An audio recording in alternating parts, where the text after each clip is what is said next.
What a privilege it is to stand in the House of Commons and represent my community of Peterborough-Kawartha. Today we are debating Bill C-18, amendments that have been brought back from the Senate. It is known as the Online News Act.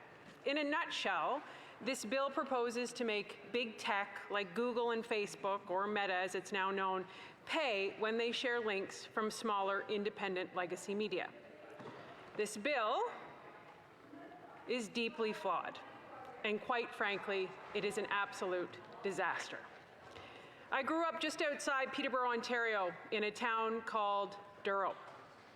We had about 3 channels, and as the youngest child, it was my job to be the human remote control, and it was also my job to turn the dial for the aerial outside to make sure it was just right, you know, everyone at home who was a child of the 80s knows what I speak of. We had about 3 programs, the Czech Snooze, the Raccoons, the Beachcombers. Those were my favorite shows.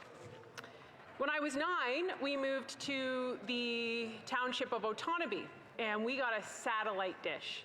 And it was a huge deal. You literally pressed a button, the satellite dish was a giant satellite dish out on your yard, and it moved with the remote control, and there were hundreds of channels.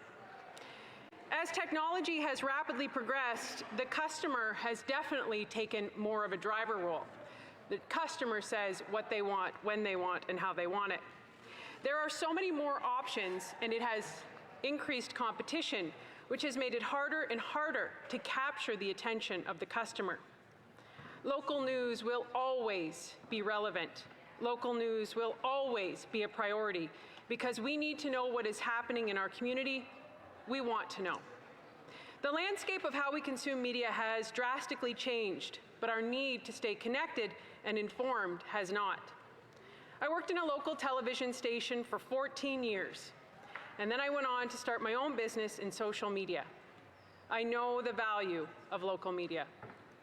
I also know the competition has dramatically impacted our legacy media, and not necessarily in a positive way. When I worked for, it was Czech's television at that time, we always dreamed of having a satellite truck so we could go live. Imagine doing live hits. We were a small town news media, but with a big following because people wanted to stay connected. And then along came this little guy, and we could go live with our phones like that. Bill C-18 is not going to help legacy media. It is going to hurt them. C-18 is a subsidy program. It is not a support program, and it will never work. It also opens a dangerous door for censorship and control.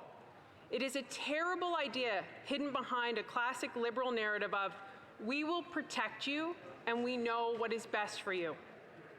This morning, I spoke with Jeff Dewick, who is the sales manager from my broadcasting corporation in Peterborough, Ontario. He has major concerns with this bill. He shared many of his concerns with me, but the one that struck me the most was when he said to me, we don't want subsidies, we want an equal playing field.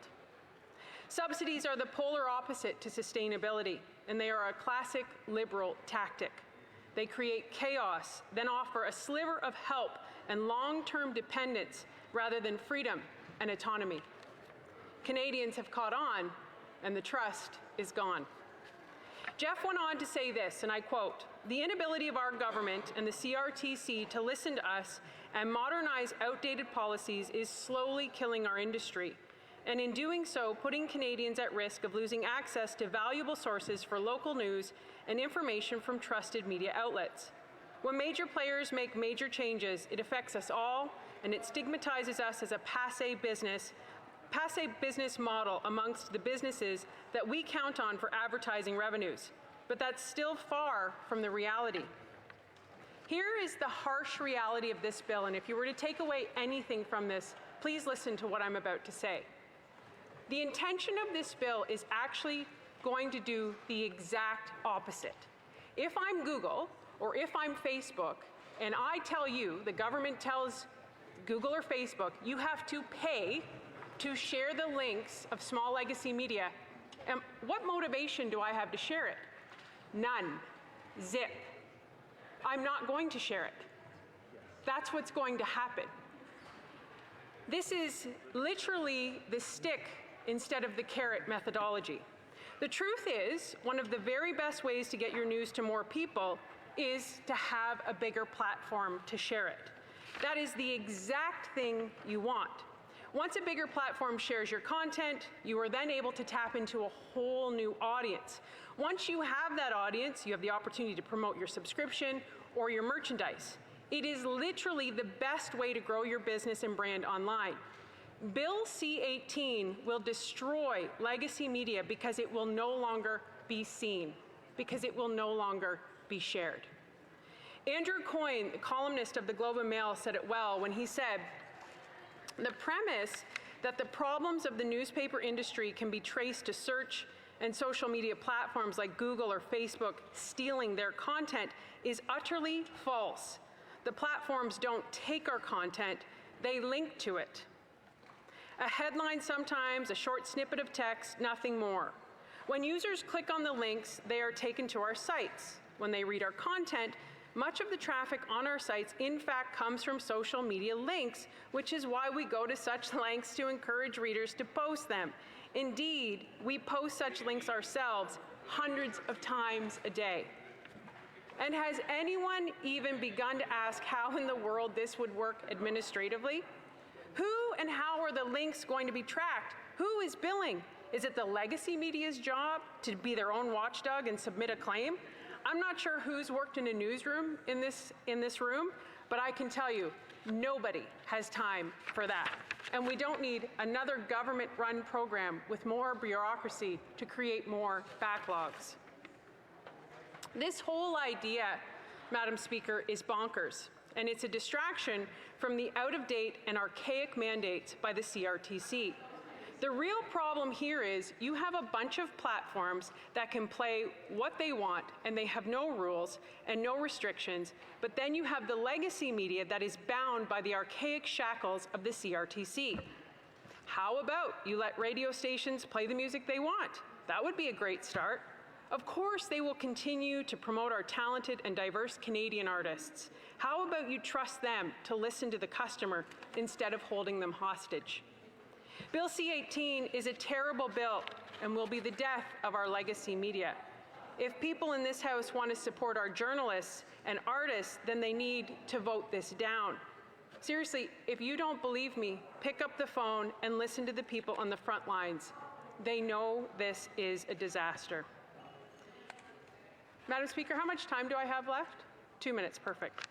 Jen Gerson is the co-founder of The Line, an independent journalist. She was a witness at the Standing Committee on Canadian Heritage in September of 2022, and she said, "This bill is predicated on a lie. The bill adopts a very ancient complaint of newspaper publishers that aggregation-based news websites and social media networks are unduly profiting by publishing our content. But of course, we know this isn't true. In fact, the value proposition runs in exactly the opposite direction. We publishers are the ones who benefit when a user posts a link to our content on Facebook, Twitter, and the like. This free distribution drives traffic to our websites, which we can then try to monetize through subscriptions and advertising. Legacy media doesn't need liberal interference and control. They need the government to get out of the way, stop regulating how they do their job, and let them do what they do best: create content Canadians want to consume. But if Canadians can't see the content, what is the point in creating it? Let's make sure legacy media's hard work pays off, and let's vote down Bill C-18. Thank you, Madam Speaker. Questions and comments. The Honourable Member for Hamilton Mountain. Thank you, Speaker. And I would like to answer the member opposite by saying, yes, I have worked in newsrooms. For more than 20 years, I worked in newsrooms. And I also sit on the Heritage Committee, and so I know that this legislation is possible because it's already working in a similar form in Australia, and it's supporting small local news outlets in Australia.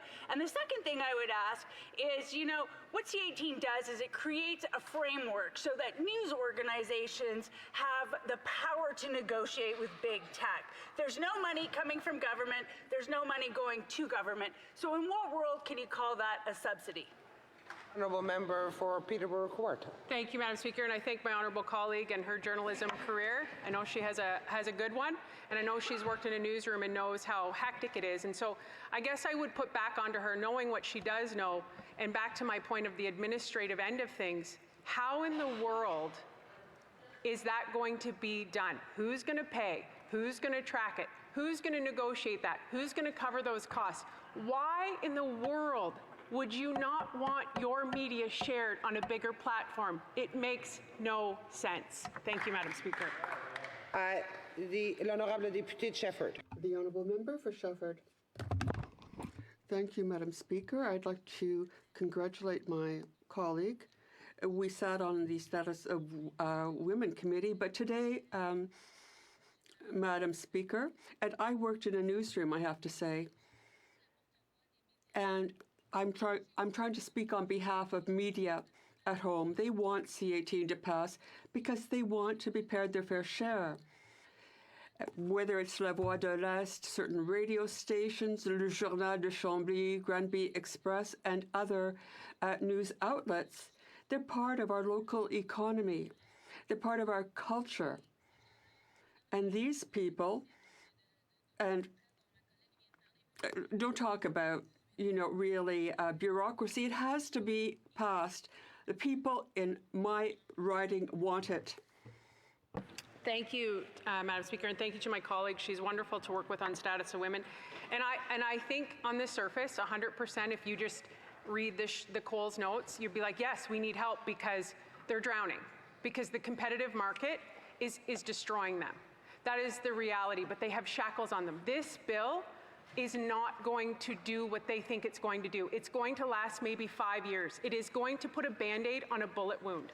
What media needs is they need access to have freedom to create the content, to be innovative. This bill, as much as it sounds honorable, it will not. And there's quote after quote. We have Professor Dwayne Winsek of Carleton University who says the media's money troubles are long-standing and this latest proposal is a Band-Aid on a bullet wound. I just think the whole thing is a real dog's breakfast. This bill is being saddled with expectations and being sold as a rescue package that I think is really disingenuous, Madam Speaker. Questions and comments? The honourable member for Skeena Buckley-Barley. Thanks, Madam Speaker, and thank you to my colleague from Peterborough Kawartha for her comments. She mentioned that, in her view, the government should not interfere with this free market that rules our media world, and yet the message that I'm hearing from community media, like the local newspaper in my community, is that they want this, that they're struggling in the face of these big tech giants who aren't going to tell the local stories in Smithers and Burns Lake and Fraser Lake and Prince Rupert. They're just not. And they want to find a viable way to ensure they have the business case to deliver those stories to the people who need to hear them. They came to me and met with me and said, we want precisely what is delivered through this bill. I'm wondering what my colleague would say to them if they came to her with that message. Yeah. Honourable member for Peterborough Kawartha. Great question. And again, Madam Speaker, I think on the surface, I would sit down with them and tell them to read the bill because it's not going to give what they think it is. They need help. Every small media company is drowning, literally. So if the government walks in and says, here, we're going to give you money, you're going to say yes because you don't know how you're going to keep your head afloat. The reality is they have to get innovative. I'm going to tell you a quick story.